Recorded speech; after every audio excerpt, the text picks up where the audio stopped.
যত কাণ্ড কলকাতাতেই ঘটালাম কিন্তু কলকাতাতে আসলাম না, সেটা তো আর হয় না। একেবারে সিনেমার মতো ক্লাইম্যাক্সে ভরপুর। অবশ্যই ভুল করাটা খুব স্বাভাবিক। আবির, ও তো আমারই ছেলে, যা যা যা। আমি জানি না তুমি তোমার ব্যক্তিগত লাইফে তুমি প্রেম করছো কিনা, যদি করে থাকো। মানে আমাকে কেউ প্রেম করছে, প্রেম বোধ করছে, আমি কেন ভালো লাগবে না? ভালো লাগে। আমরা শুধু বলি যে শারীরিক ধর্ষণ, কিন্তু স্নায়ুর যে ধর্ষণ, মানসিক যে ধর্ষণ চলছে, কারণ শাস্তি না দিলে কেউ থামবে না। প্রতিদিন রাত্রেবেলা একটা ফোন আসবে, মেঘ এখন জমলে মেঘটা কেটে যায়। কেউ বেয়াদবি করে, সেটা সবাই জানে, এটা যে নশবা কোন রূপে যেতে পারে।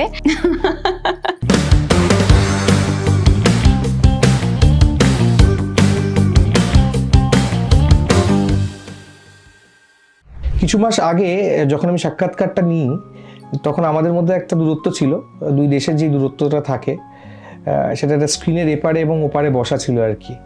কিন্তু আজকে যে সাক্ষাৎকারটা, সেটা একেবারেই সত্যিকারের এমন একটা সাক্ষাৎকার যেখানে আমি দেখতে পাচ্ছি আমার সামনে বসে রয়েছেন বাংলাদেশের অভিনেত্রী, অন্যতম অভিনেত্রী কাজী নওশাবা আহমেদ। আমি তো এই এত গোটা নামটা বলতে আমি পারবো না, খুব শর্টে আমাকে একটু বলো যে কি নামে তোমাকে ডাকবো। গোটা Naushaba. Naushaba Naushaba Naushaba, you are looking great. Thank you. যেই কথা দিয়ে শুরু করতে পারি সেটা হচ্ছে যে নওশাবা এই এখন বছর শেষ, কলকাতায় কি করছে? কলকাতায় এসেছি আমি একটা ওয়ার্কশপ করতে। আর কলকাতা আমার ভীষণ প্রিয় শহর। যত কাণ্ড কলকাতাতেই ঘটালাম কিন্তু কলকাতাতে আসলাম না, সেটা তো আর হয় না। তো চলে এসেছি কাণ্ড ঘটাতে। তো কাণ্ডটা হচ্ছে যে বেনি বসু যিনি আছেন, ওনার একটা ওয়ার্কশপ হয়, সেটার নাম হচ্ছে ক্লাস অ্যাক্ট। তো সেটা করার আমার ইচ্ছে অনেক দিন ধরে, কারণ আমি বেনিদিকে পেয়েছিলাম হচ্ছে যত কাণ্ড কলকাতার প্রথম দিকে। তো তারপরে উনি আর সেটা কন্টিনিউ করেননি। তো সে সময় থেকেই আমার ওনার যে মেথড, উনি যেইভাবে আসলে অভিনয়টাকে দেখতে চান, সেইটা আমাকে ভীষণভাবে কি বলবো, ভীষণভাবে নাড়া দিয়েছিল। তো সেইটার হয়তোবা কিছুটা, এবং সোহাগদি তো অবশ্যই ছিলেন, শেষ পর্যন্ত উনি আমার লাগামটা ধরে রেখেছিলেন। তো আমি এই দুজন মানুষের এটা দেখার পর আমার কাছে মনে হচ্ছিল যে অভিনয়টাকে আরেকটু ভিন্নভাবে নিশ্চয়ই দেখা যায়, এটার গভীরতায় আরেকটু ঝাঁপ দেওয়া যায়। সেই ঝাঁপ দেওয়ার জন্যই চলে এসেছি। কেমন লাগলো এই গোটা ওয়ার্কশপটা, কেমন গেল? কিছু বিষয় আছে যেটাকে আসলে কোনো এক কথায় বলা যায় না, কারণ বেনিদি বিষয়টাকে এত ব্যাপ্তিটা এত বড়, এটাকে এত ছোটভাবে কিভাবে বলবো আমি আসলে জানি না। এটা একটা, মানে আমার কাছে মনে হয়েছে যে আমি শুধু ডুবটা দিয়েছি, এখন বাকিটা সাঁতরে আমি কত দূর যাব সেটা আমার উপরে। ঠিক এই ক্লাস অ্যাক্ট কি আরেকবার, মানে তুমি আবার এসে পরের সিজন বা যেটা হয় সেটা করবে না? মানে এটা একটা গোটা সিজন শেষ হয়ে গেল, বা তারপরে আর শেখার তো আসলে মানে আকাঙ্ক্ষা, স্পৃহা, কৌতূহল, কোন যেটাই বলো না কেন, সেটা আমার সবসময় আছে এবং সেটা সারা জীবন থাকবে। আমি যতবারই নতুন নতুন যা পেতে থাকবো, আমি শিখতে থাকবো। ঠিক ঠিক। আচ্ছা, কেমন কাটলো এই 2025? কেমন কাটলো? খুবই মানে ড্রামাটিক, একেবারে সিনেমার মতো ক্লাইম্যাক্সে ভরপুর। যত কাণ্ড কলকাতার মতো সিনেমা রিলিজ পাওয়া, সেইটা ভালো করা, আবার এখানে আসা, বেনিদির সাথে এতদিন কাটানো, আমার দেশে একটা দারুণ রেভলিউশন হওয়া, নিজেকে নতুনভাবে পাওয়া, এবং অনেক স্বপ্নের দিকে এগিয়ে যাওয়া, অনেক নতুন স্বপ্ন দেখা। তো আই মাস্ট সে যে ড্রামাটিক অ্যান্ড ক্লাইম্যাক্সে ড্রামাটিক ক্লাইম্যাক্সটা খুব ভালো। 2026টা কিভাবে যেতে পারে বলে মনে হচ্ছে, আগে থেকে কি ভাবছো, মানে প্রত্যাশা কি 2026-এর কাছে আর কি? দেখো, আমি তো এই মুহূর্তে বেঁচে থাকতে শিখেছি, এবং সেটা বেনিদির কাছ থেকে আরো ভালো মতো শিখেছি। তো এই মুহূর্তেই বাঁচতে চাই। আর প্রথম কথা হচ্ছে, কালকে সকালে ঘুম থেকে উঠতে পারবো কিনা, মানে রাতের মধ্যেই মরে যাবো কিনা, সেটাই তো জানি না। এটা তো অন্য কথা হয়ে গেল। এই বিষয়ে তো আমরা নেগেটিভ কখনো আলোচনা করব না। ইটস নট, মৃত্যু কখনোই নেগেটিভ নয়। মৃত্যু আসলেই আমার কাছে দুঃখদায়ক তো বটেই। হ্যাঁ, দুঃখদায়ক, বাট মৃত্যুকে আসলে অত মানে কঠিন ভাবে দেখলে আসলে আরো বেশি জীবনটাও কঠিন হয়ে যায়। সো আমি সেভাবে দেখতে চাই না, বাট এত দূরে আমি দেখি না। বাট আজকের দিনটা, এই মুহূর্তটা তোমার সাথে দারুণভাবে আমি চেষ্টা করছি যে অ্যাবসলিউটলি তোমার সাথে থাকার, সেটাই আমার কাছে অনেক বড় বিষয়। হ্যাঁ, অবশ্যই ভালো কাজ করব, শিল্প সংস্কৃতিতেই বাঁচবো, আমার কন্যাটাকে আরো মানে স্বাধীনভাবে বাঁচতে শেখাবো, এই তো। আজকের নশাবা যদি জিজ্ঞেস করি যে এখনকার যে নশাবাকে আমি দেখছি সামনে, সে 10 বছর আগেকার একটা নশাবাকে কি বলতে চায়, যে কি ভুলগুলো করো না, না ভুলগুলো করো? অবশ্যই ভুল করাটা খুব স্বাভাবিক, এটা মোটেও মন্দ নয়। কারণ তুমি না পড়লে তুমি উঠে যখন তুমি পড়ো তখন তুমি উঠে দাঁড়ানোর সারমর্মটা বুঝো, এবং উঠে দাঁড়ানোর সময় তুমি যাদেরকে দেখতে পাও তারাও তোমার সাথে উঠে দাঁড়ায়। তখন যে বন্ধুরা হয় তারা শেষ অবধি থাকে এবং তারা তোমাকে শিক্ষক হিসেবে অনেক কিছু শেখাতে থাকে। তো আমি সেই শিক্ষকদেরকে পেয়েছি, আমি বারবার পড়েছি বলেই কিন্তু আমার জীবনে অনেক শিক্ষক। ঠিক। আচ্ছা নশাবা, একটা কথা বলো, সেটা হচ্ছে যে এই যে আমাদের দু দেশের ছবি হচ্ছে, বাংলাদেশের ভীষণ ভালো ভালো ছবি, কিছু আগে কথা বলছিলাম আমরা একের পর এক ছবি নিয়ে, যেগুলো বিভিন্ন ফেস্টিভ্যালে যাচ্ছে, অভিনেতারা দারুণ দারুণ দারুণ রকমের অভিনয় দেখতে পাচ্ছি আমরা।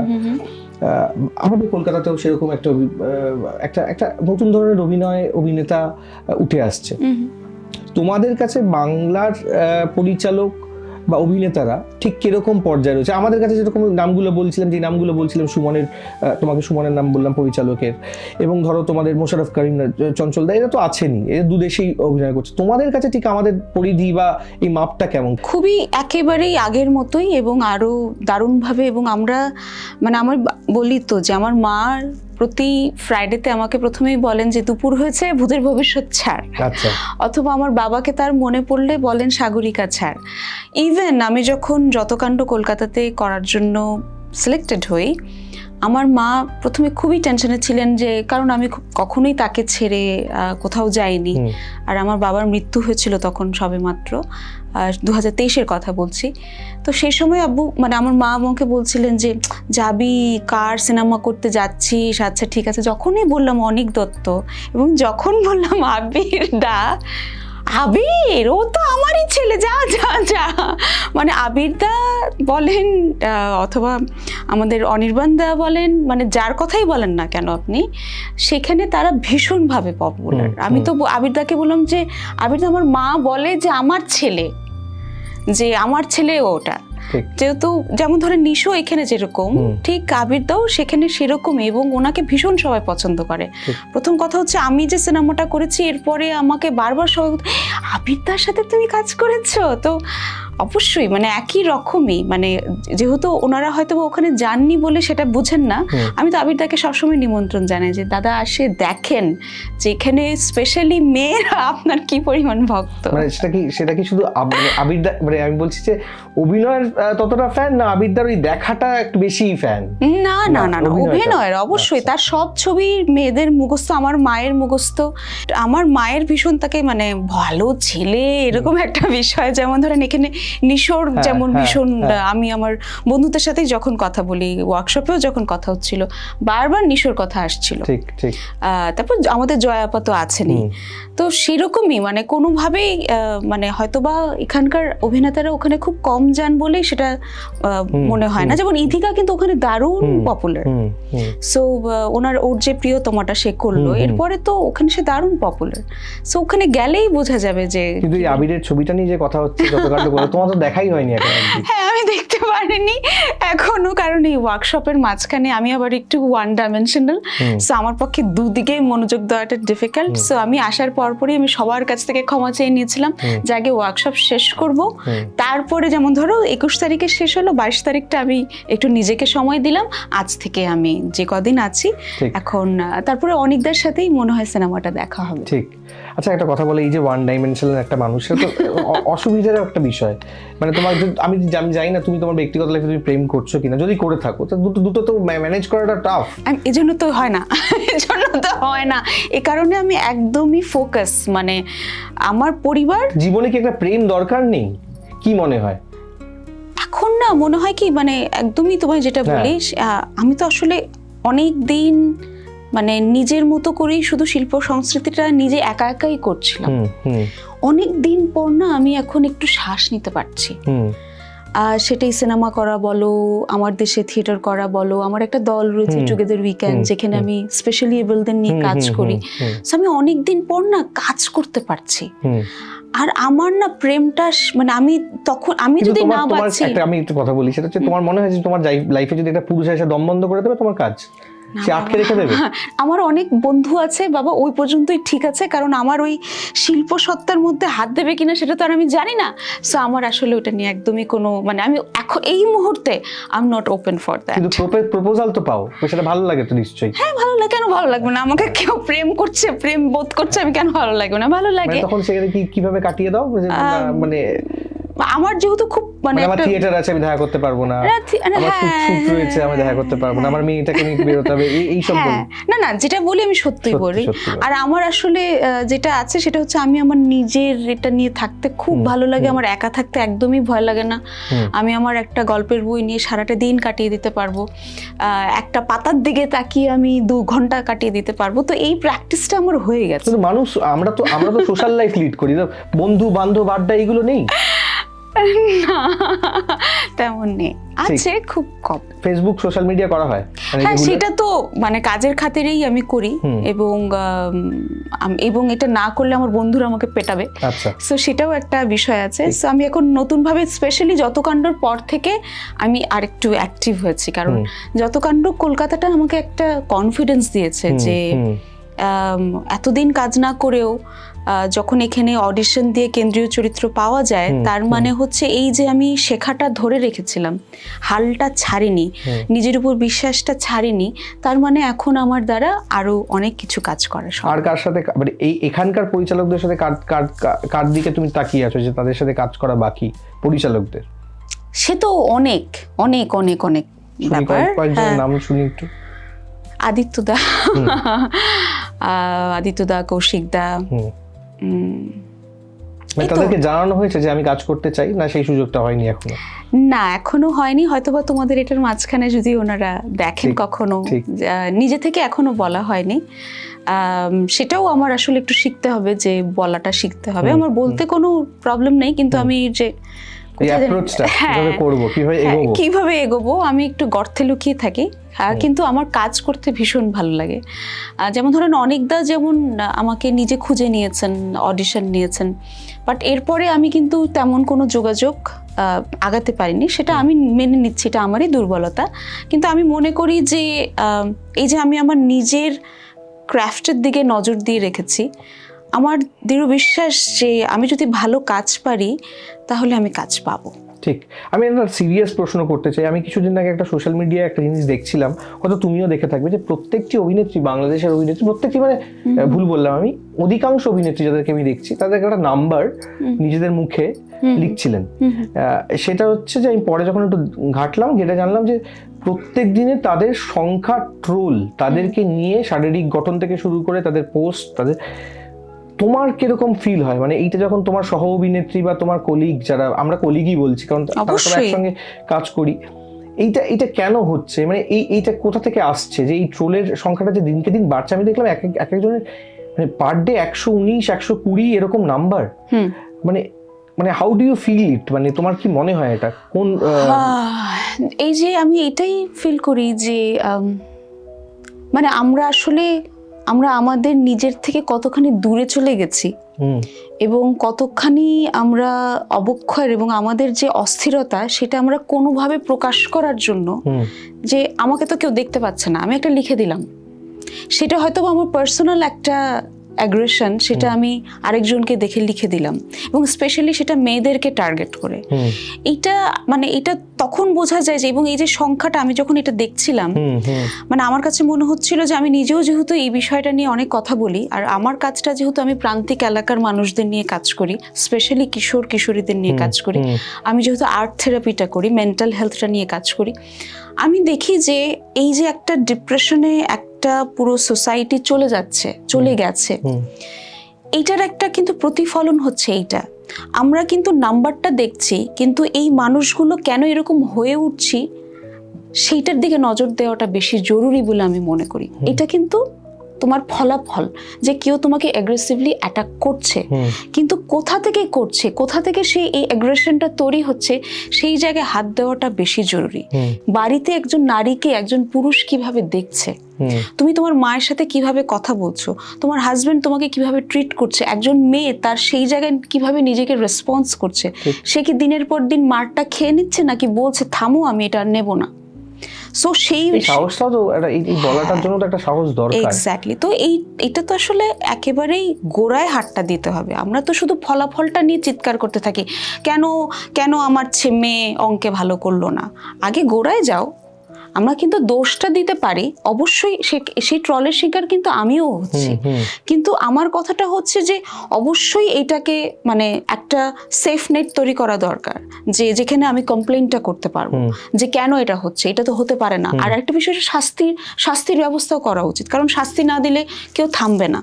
কিন্তু আমার কথাটা হচ্ছে এটা কতখানি কমিয়ে আসা উচিত। তোমার ক্ষেত্রে যখন এরকম ট্রোল আসে, যখন তুমি একটি ছবি দিলে সেখানে এমন একটা নোংরা নিকৃষ্ট কমেন্ট আসে, তখন তুমি কি করো? ডিলিট করো, রিপ্লাই করো? তোমার মন খারাপ হয়? I don't reply. Absolutely I don't reply. মানে তুমি কোনো সে তার সেই যোগ্যতাই নাই যে আমার একটা লেখা আমি তার জন্য লিখবো এবং আমি 30 সেকেন্ড অথবা 1 মিনিট তার জন্য মানে দেব। সেটা ব্যাক অফ দ্য মাইন্ডে খারাপ লাগে। অফকোর্স, কেন হবে না? এবং সেটা হলে সারাটা দিন খারাপ যায়। অনেকের আছে যে সে অ্যাভয়েডই করে যায়। না, আমার হয় না, এটা আমি যদি বলি সেটা মিথ্যে হবে।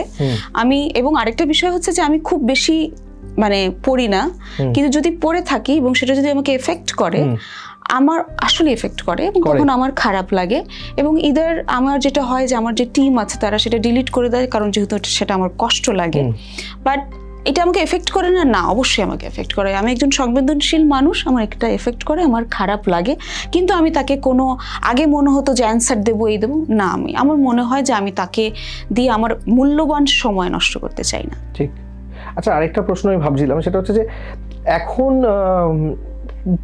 বাংলার সিনেমাতেই আমি দেখছি যে একটা যে কনজারভেটিভ ব্যাপারটা ছিল, মানে আমি শুধু এখানকার বলছি না, আমি ওখানকার ওপারের ছবিতেও বলছি, এটা কনজারভেটিভ ব্যাপারটা ছিল, সেটা আস্তে আস্তে কমছে।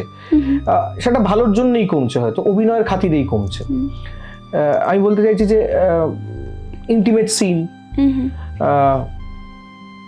গালাগাল, কিন্তু সেটা আমি বলতে চাইছি এটা খারাপ ভালোর কথা বলছি না, আমি বলছি অভিনয়ের খাতিরে, স্ক্রিপ্টের খাতিরে মহিলারাও বলছেন এবং পুরুষরাও বলছেন। বিভিন্ন ছবিতে তুমিও দেখতে পাবে এবং আমরাও এখানে দেখতে পাই। তোমার এটা কেমন লাগে? মানে তুমি একটা খোলামেলা দৃশ্য বা একটা ইন্টিমেট সিন, এটার জন্য তুমি রেডি না? তোমার একটা কাজ করবে যে না, আই এম নট রেডি এখনই এরকম একটা সিন বা একটা চুম্বন দৃশ্য বা ধরো একটা এমন একটা ডায়লগ, যেই ডায়লগটা তোমার হয়তো মনে হচ্ছে যে স্ক্রিপ্টের সাথে যাচ্ছে, কিন্তু আমি বললে সেটা আমাকে যারা পছন্দ করে তাদের ভালো লাগবে কিনা, এইভাবে তুমি পিছনে চলে আসবে বা একটু ব্যাক অফ করবে? না, আমার মাথায় এটা আসে না, কারণ আমাদের দেশেও এদেশেও আমি অনেক ভালো কাজ দেখছি। অনেকে আছে যেটা শুধুমাত্রই জাস্ট মানে একটা বাজ ক্রিয়েট করার জন্য করে, সেটা কিন্তু দেখলেই বোঝা যায়। হ্যাঁ, সেটা খুবই একটা মানে মোটা দাগের কাজ হয়, সেগুলোতে আমার কখনো ইন্টারেস্ট নাই। বাট যদি আমি একজন গণিকার চরিত্র করি, সে তো নিশ্চয়ই আমার মতো করে কথা বলবে না, সে নিশ্চয়ই আমার মতো করে বসবে না, তার নিশ্চয়ই অঙ্গভঙ্গি, বাচিক অভিনয় কোনো কিছুই আমার মতো হবে না। তো সেটার ওরিয়েন্টেশন তো আমার আছে। এবং আমি যেহেতু থিয়েটারটা করি, সেই থিয়েটারে আমরা অনেক ধরনেরই অভিনয় করি। আমার কথাটা হচ্ছে ওই চরিত্রটাকে করার জন্য আমার যা যা চয়েস করা দরকার সেটা আমি করব, কিন্তু সেইটা কি ডিরেক্টর কিভাবে প্রেজেন্ট করছেন, আমার টিম কিভাবে প্রেজেন্ট করছেন, সেটা মানসম্মত কিনা, সেটা আমার কাছে প্রথম বিষয়। আচ্ছা, মানে তোমার মানে এটা না, you are open to work in anything, but যদি সেটা স্ক্রিপ্টের সঙ্গে যায়, অ্যাবসলিউটলি, এবং সেটা মানসম্পন্ন হতে হবে। এবং জাস্ট আমি করার জন্য করলাম। এবং একটা ব্যাপার কি, যেটা সব অভিনেতাই নিশ্চয়ই বলেন, যে একজন অভিনেতা কিন্তু আসলে সবার উপর নির্ভরশীল। আমি দারুণ অভিনয় করলাম, কিন্তু আপনি আমাকে ঠিকমতো লাইট ডিজাইনটাই করতে পারলেন না, ঠিক আর্ট ডিরেকশনটাই হলো না, এবং গল্পের কোন জায়গায় সেটা আসলে এডিটে পড়লো সেটাই হলো না। তার মানে হচ্ছে যে এটা না একদমই সামগ্রিক একটা বিষয়। সো আমার ডিরেক্টর চয়েস, আমার স্ক্রিপ্ট চয়েস, আমি কাদের সাথে কাজ করছি, সেটা মিলেই কিন্তু একটা পুরো বিষয়। সো এরকম তো নয় যে আমি বাড়িতে বসে বসে একা একা পেন্টিং করছি। সো সেটা আমার কাছে খুব মানে আমার কাছে আমার টিম অনেক ইম্পর্টেন্ট। ঠিক। এই যে এতক্ষণ যে কথা বললাম, এর থেকে বুঝলাম যে কোথাও গিয়ে নশাবা একটা অনুভূতি প্রবণ মানুষ। এইটুকু কথা বলে দিই, যতটা বোঝা গেল, তুমি যেভাবে বোঝালে, তোমার দুঃখ বা কষ্ট হলে কি করো? মানে আমি বলতে চাইছি যে ধরো ট্রোলের কমেন্ট হতে পারে, কোনো একটা খুব ক্লোজ বন্ধু হতে পারে যে তোমার সাথে এমন কিছু করলো, বা এই যে মহিলারা নাকি পিএনপিসি করে, এটা খুব ইজিলি, যে মহিলারা ছেলেরাও করে অবশ্যই, এরকম কিছু একটা শুনলে তোমার ব্যাপারে যেটা তোমার হার্ট হলো, তখন সেক্ষেত্রে কি করো তুমি? চুপ করে যাও, না খুব ক্লোজ হলে গিয়ে জিজ্ঞেস করো যে কেন করলে তুমি এরকম? আমি সাথে সাথে রিয়াক্ট করি না, একদমই করি না, সেটা আমার নিজের প্র্যাকটিসে আমি নিয়ে এসেছি। আগে কি করতে? আগে একদম ঠাস করে জিজ্ঞেস করে ফেলতাম, বাট এখন চড় মেরে ফেলতে না, না অ্যাগ্রেশন মানে ওরকম কোন সিচুয়েশন আমি পড়িনি যে অ্যাগ্রেশন আসবে, কিন্তু মারতে যে পারবো না তা কিন্তু নয়, সেটা আছে, এটা হাত চালাতে পারবে। হ্যাঁ হ্যাঁ, যদি ওরকম কেউ বেয়াদবি করে সেটা সবাই জানে, এটা যে নসবার কোন রূপে যেতে পারে, কিন্তু আমি খুব বোঝার চেষ্টা করি সিচুয়েশনটা, বিকজ আর্লি রিয়াকশন দিতে আমার ভালো লাগে না। কেউ অনেক বেশি চিৎকার চেঁচামেচি করে, সেটা যেমন আমার ভালো লাগে না, আমার নিজের আর্লি রিয়াকশন দিতেও ভালো লাগে না। আই অবজার্ভ, বাট আমার মনে হয় সেই মানুষটাকে বলে দেওয়াটা খুব জরুরি যে আপনার কথায় আমি কষ্ট পেয়েছি, কারণ সে যদি মনে করে ফেলে যে ও আচ্ছা ঠিক আছে কিছুই তো বুঝলাম না, মনে হয় দেয়ালের সাথে কথা বললাম অথবা বৃক্ষের সাথে কথা বললাম, আমি তো বৃক্ষ নই, আমি তো একজন মানুষ এবং সংবেদনশীল মানুষ। সো আমি তাকে জানাই একেবারে অ্যাবসলিউটলি, সে যখন মানে ঠান্ডা হয় তখন আমি যে বলি যে কাজটা তো আপনি ঠিক করেননি, অথবা আপনি এটা কেন বললেন আমাকে। বাট সেটা কিন্তু অবশ্যই যে যারা আমাকে ফেসবুকে লিখছে তারা আমার কাছে মোটেও ইম্পর্টেন্ট নয়, বাট আমার আপন বন্ধু, আমি যাকে পছন্দ করি, সেটা আমার মা হতে পারে, আমার মেয়ে হতে পারে, সেটা আমার বন্ধুরা হতে পারে, অবশ্যই আমি জিজ্ঞেস করি। মেয়ের বেস্ট ফ্রেন্ড কে তুমি? একদমই, এবং আমার বেস্ট ফ্রেন্ড, আমরা দুজন সোলমেট। আমি মনে করি যে আমাদের দুজনের একেবারে মানে সাধারণত সবসময় আগে ছোটবেলা থেকে একটা ফ্যান্টাসি তৈরি করে দেওয়া হয় যে সোলমেট মানে হচ্ছে তোমার বয়ফ্রেন্ড অথবা তোমার জামাই হতে যাচ্ছে। I don't think so. আমার মেয়েকে আমি এখন যে, এখন কত বয়স? Now she is 12। এবার তো যাচ্ছে 13 হবে, আস্তে আস্তে 16, সুইট 16। একটু ভয় করছে তো যে কে বয়ফ্রেন্ড হতে পারে, কেউ একটু বিয়ে করতে পারে, একটু কিরকম মা হবে মানে তুমি? সেক্ষেত্রে তো মায়ের তো স্টেজ থাকে যে একটা সময় মেসেজ চেক করা, রাত্রিবেলা ফোনটা কোথায়, এরকম এটা থাকবে না? মানে একদম কুল এন্ড ক্যাশ মা মনে হয়। আমি খুবই কুল এন্ড যেটা হচ্ছে যে আমাদের আসলে, আমি তো ওর সাথে সাথে বেড়ে উঠেছি, মানে আমরা সবসময় মনে করি যে মানে একেবারে আমি তো পাথর নই, আমি তো কাদামাটি। সো অভিনেত্রী হওয়ার পরে শিল্পী হওয়ার যে একটা দারুণ দিক, সেটা হচ্ছে যে আপনি কনস্ট্যান্টলি নিজেকে ভাঙতে পারেন। সো আমি না সামহাও আমার মেয়ের সাথে যেমন হামাগুড়ি দিয়েছি, এখন ও যেই ধরনের অ্যানিমে দেখে, যেই ধরনের, আমি সবকিছুর মধ্যে নিজেকে ঢুকিয়ে ফেলি। সো কোনোভাবেই ও আলাদা করতে পারে না যে আমার সাথে ও সবকিছু নিয়ে কথা বলতে পারে। আমি জানি না সেটা আমি কতদিন পারবো, বাট আমার এই চেষ্টাটা আছে। বয়ফ্রেন্ড হলে তোমাকে বলবে বলছো? হ্যাঁ হ্যাঁ, না তুমি কি করবে? কোনো যার ভালো টালে লাগে সেটা বলে দেয়। আর তুমি কি খোঁজ খবর নাও বয়ফ্রেন্ডটা ঠিক কি করে, বা ওর সাথে কিরকম বিহেভ করে? যে তুমি বলছিলে যে ও আমাকে নিজে থেকেই বলে, একদমই শুভঙ্কর, মানে এমনটা বিষয় নাই যে ধরো আমি এখন এতদিন এখানে আছি, প্রতিদিন রাত্রেবেলা একটা ফোন আসবে, অথবা আমরা দুজন মানে একেবারেই আমাদের রীতিমতো ডেট করার মতো, যে এখন আমার মা ফোন করবে, এখন আমি কারোর সাথে কথা বলবো না, এবং ও যখন ফোন করে আমি কারোর সাথে কথা বলি না, এবং আমরা দুজনকে এত এনজয় করি যে ও কি কালারের নেল পালিশ লাগিয়েছে সেখান থেকে শুরু হয়। তারপরে আমি আস্তে আস্তে মাঝখানে হয়তো বা মা সুলভ আচরণ করি, বাকিটার সময় আমি চেষ্টা করি যাতে কোনো মতেই ফিল না করে যে ও ওর মানে মার সাথে কথা বলছে, ওর বন্ধুর সাথে কথা বলছে। আচ্ছা একটা কথা বলো নশবা, সেটা হচ্ছে যে আমরা এটা অলওয়েজ মানে এখনো আরো একটু, এখন যেই সমাজে আমরা রয়েছি তাতে একটু ভয়টা বেড়েই যায়। মেয়ের জন্য ভয় হয় যে কোন পৃথিবীতে ও বড় হয়ে কোন পৃথিবীতে বাস করবে। এটা তো আমাদের সবার, প্রত্যেকে যেই অবস্থা আমরা দেখছি চারপাশে এভরিওয়্যার, নিজের কি মনে হয় মানে মেয়েকে কিরকম পৃথিবী দিতে পারবে তুমি? এটা বললে ভুল হবে যে শুধু মেয়ের জন্য চিন্তা হয়, আমার সকলের জন্য, হ্যাঁ নিজের জন্য হয়। কারণ তুমি মেন্টাল হেলথ নিয়ে এত কাজ করছো, এবং পারিপার্শ্বিক গোটা জায়গাটা মানে শুধু গোটা দেশের কথা বলছি না, আমি গোটা বিশ্বের কথা বলছি। একদমই সেটাই বলছিলাম যে ধরো যখন 18 সাল থেকে আমি আর্ট থেরাপি নিয়ে কাজ করা শুরু করি, প্রথমে কিন্তু আমি আসলে নিজেকে নিয়ে কাজ করেছি, কারণ আমার নিজের উঠে দাঁড়ানোটাই আমার নিজের চোখে আমি বারবার ফিরে গেছি, বারবার দাঁড়িয়েছি। তো একটা শুধুমাত্র একজন মানে মেয়ের কথা নয়, আসলে মানুষ হিসেবে আসলে আমরা কোথায় আছি, আমাদের যে আমরা শুধু বলি যে শারীরিক ধর্ষণ, কিন্তু স্নায়ুর যে ধর্ষণ, মানসিক যে ধর্ষণ চলছে, এই যে আমরা কনস্ট্যান্টলি দেখছি বোমাবাজি, এই যে বাচ্চারা মরে যাচ্ছে, বাচ্চাদের আগুন লাগিয়ে দিচ্ছি, বাচ্চারা চিৎকার করছে, খেতে পারছে না, এটা কি আসলে কোনো মতে গাছ কেটে ফেলছি, কুকুর মেরে ফেলছি, হাতি মেরে ফেলছি, পেস্টিসাইড দিয়ে মানে পুরো মাটি ধ্বংস করে দিচ্ছি, মানে সেটাতেও শান্তি না হয়ে আমরা সমুদ্রের তলদেশে চলে যাচ্ছি, মানে কোথায় যে থামবো, কোথায় যে থামতে হয়, এইটা আমাকে সারাক্ষণ পোড়ায়। আমি হন্ট করে সারাক্ষণ পোড়ায়, এবং এই পোড়ানোটা আমি চেষ্টা করি আমার শিল্পের মাঝখানে নিয়ে আসতে, এবং সেটা আমার থিয়েটারে হোক, সেটা আমার লেখায় হোক। অনেকদিন হয়তো ছবি আঁকি না, আবার হয়তো বা ছবি আঁকাটা শুরু করব।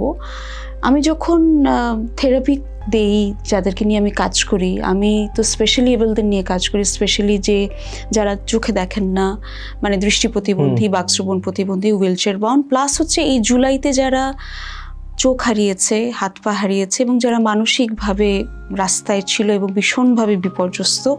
আমি যখন তাদের সাথে কথা বলি, আমার কাছে মনে হয় না যে এই সংবেদনশীল মানুষগুলোকে একসাথে থাকাটা খুব জরুরি, এবং সেইটার প্রতিফলন যদি আমরা শিল্পে এবং সংস্কৃতিতে আনতে পারি, তাহলেই শুধুমাত্র হিল হওয়া সম্ভব। ঠিক, আমি কোথাও একটা পড়েছিলাম, আমি জানি না কার, একটা সেন্টেন্স শুধু, if war is the answer, you are asking the wrong question. আমার খুব দামি একটা কথা বলে মনে হয়েছিল, তো ওই মনে পড়লো আর কি হঠাৎ।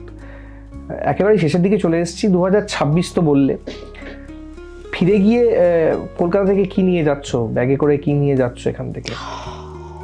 অনেক নরেনগুড়ের মিষ্টি, না, অনেক ভালোবাসা, অনেক। আরে এটা তো ঠিক আছে, ভালোবাসা ছাড়া এটা না, ওসবে যাচ্ছি না, ওটা তো আমার মায়ের এত বড় লিস্ট আছে, আমি জানি না লিস্টে কি আছে। অনেক লিস্ট। প্রথম আমরা তো বাংলাদেশে যে কেউ আসে তাকে বলি পদ্মার ইলিশ নিয়ে আসতে, তুমি এখান থেকে তুমি কি নিয়ে যাচ্ছ? আমার মার হচ্ছে হাজমোলা, বড়লিন আছে, হাজমোলা, বড়লিন, তারপরে আরো কি জানি কি সব তেল আছে, কেওকার্পিন তেল আছে, তারপর কি জাফরান, এরকম কিছু এরকম অনেক কিছু। তারপরে মিষ্টি খাওয়া হয়েছে নলেনগুড়ে? এখন তো সময় না, এখন পর্যন্ত মিষ্টি টিষ্টি কিছু। আরে সবেমাত্র কালকে আমি শুধু এই কদিন আমি বললাম না যে আমি বেনিদির মধ্যেই ছিলাম, তো আমি সবেমাত্র কালকে শুধুমাত্র কলকাতার চা খেয়েছি, সে মাটির ভাড়ের। তো আমি খুবই এক্সাইটেড, আজকে হয়তো বা আরো কিছু ফুচকা টুচকা খাওয়া হবে। আর মিষ্টি খেয়ে নলেনগুড়ের মিষ্টিটা খেও, কারণ আমাদের অবশ্যই খাবো, ভালো আর কি। আর কি প্ল্যানস রয়েছে এটা বলো, যে কি ছবি আসতে চলেছে, কিভাবে দেখতে পাবো তোমাকে? ওটিটি একটা দারুণ কাজ করেছে বাংলাদেশের, প্রত্যেকটা ওটিটি এত সুন্দর কাজ আমরা দেখতে পাচ্ছি এখান থেকে, কিন্তু I am really very sorry, আমাদের কাজ তোমরা দেখতে পাচ্ছ না। এইটা হয়তো আরো বড়, মানে কি বলবো, যে আরো ওপর মহলের লোকেরা হয়তো এটা বলতে পারবে যে কি কারণে আমাদের কাজ তোমরা দেখতে পাচ্ছ না, কিন্তু আশা করা যায় কোনো এক সময় নিশ্চয়ই আসবে যেখানে আমাদের কাজও তোমরা দেখতে পাবে এবং তোমাদের কাজও আমরা দেখতে পাবো। মেঘ কাটবে, মেঘ এখন জমলে মেঘটা কেটে যায়, কারণ সূর্যের এত শক্তি, তেজ, সেটা তো আসলে কখনোই কেউ আটকে রাখতে পারে না। সো ওই জায়গাতে আমি একেবারেই বিশ্বাসী এবং আমি ভীষণভাবে আশাবাদী। আর বিষয়টা হচ্ছে যে আকাশের তো কোনো ভেদাভেদ তৈরি করে না, শুধু মাটিতেই এত ভেদাভেদ। তো আমি আসলে ওই ভেদাভেদের মধ্যে পড়তেই চাই না। আমি একজন শিল্পী মানুষ, আমার কাছে মনে হয় যে আমি একেবারে আমার মন খুলে গানটা গাইবো, আমি মন খুলে কথা বলবো, আমি থিয়েটার করব, আমি সিনেমা করব। এবং মোট কথা হচ্ছে এমনিতেই পৃথিবীর অবস্থা, প্রকৃতির অবস্থা খুব খারাপ। সো আসলে আমাদের আসলে সার্বিকভাবে ভাবাটা খুব জরুরি, এবং মানুষে বিভেদ সৃষ্টি না করে আমার মনে হয় সবার আগে প্রকৃতিকে বাঁচানোটা অনেক জরুরি। যেভাবে আমরা বায়ু দূষণ করছি অথবা অরণ্য কেটে ফেলছি, সেই দিকটা অনেক বেশি জরুরি, সেগুলো নিয়ে কথা বলা জরুরি। সো আমি এটাই, মানে আমার কাছে মানে বারবার ঘুরে ফিরে আমি ওই জায়গাটাতেই যেতে চাই, কারণ আমি যেহেতু মেন্টাল হেলথ নিয়ে কাজ করি। সো আপনি যদি ওইখানটাতেই ফোকাস করতে থাকেন, আপনার জীবনে ওটাই প্রতিফলন আসতে থাকবে। সো আমি আসলে যেটাতে ফোকাস করতে চাই, আমি নিজে যেভাবে উঠে দাঁড়িয়েছি, 18 সালের পরে আমার জীবনে আমি যদি শিল্পী না হতাম, আমি মনে হয় না আজকে তোমার সামনে বসে থাকতে পারতাম। আমার শিল্পী সত্তাই আমাকে বারবার বাঁচিয়ে দিয়েছে শুভঙ্কর। এবং আমি মনে করি যখন আমি হুইল চেয়ারে ছিলাম, যেখানেই ছিলাম না কেন, যে অবস্থায় ছিলাম, আমার শিল্পী সত্তা আমাকে বারবার বলতো যে তোমাকে কিছু মানে সৃষ্টি করতে হবে, এবং সেটার জন্যই টুগেদার উইকেন্ড আমি সৃষ্টি করেছি। অথবা অভিনয়ের প্রেমটা ছাড়তে পারিনি, সৃষ্টির প্রেমটা ছাড়তে পারিনি, সেই কারণে কিন্তু আমি আবার বেনিদির কাছে এসেছি যে আরেকটু গভীরে কিভাবে যাওয়া যায়। আমি এভাবে চলতেই থাকবো এবং অভিনয় করতে থাকবো, এবং আমার সামনে যে কাজগুলো আসছে সেটা আপাতত আমি জানি যে এখানে আমি একটা শর্ট ফিল্ম করেছিলাম অন্নপূর্ণা বসুর, যিনি কিনা স্বার্থপর বানিয়েছেন।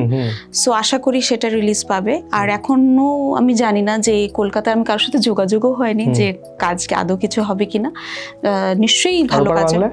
ওপার বাংলায় আমার একটি সিনেমাও আমি হয়তোবা করতে যাচ্ছি, সো একটা লিড কাস্টে। সো সেটার জন্যও আমি আসলে মেন্টালি নিজেকে শারীরিকভাবে রেডি করছি, যেহেতু ওটা প্রধান চরিত্র, নারী কেন্দ্রিক সিনেমা। সো নামটা এখনই বলতে চাই না। সো ওটা নিয়েই আমি আছি, ওটা নিয়েই লেখাপড়া করছি। থিয়েটারটা করছি, ওখানে আমি সিদ্ধার্থ করি, হারমান হেসের সিদ্ধার্থ চরিত্রটা, ওখানে ব্রাহ্মণ কুমার সিদ্ধার্থ চরিত্রটা করি। তো ওটাও কন্টিনিউ করব।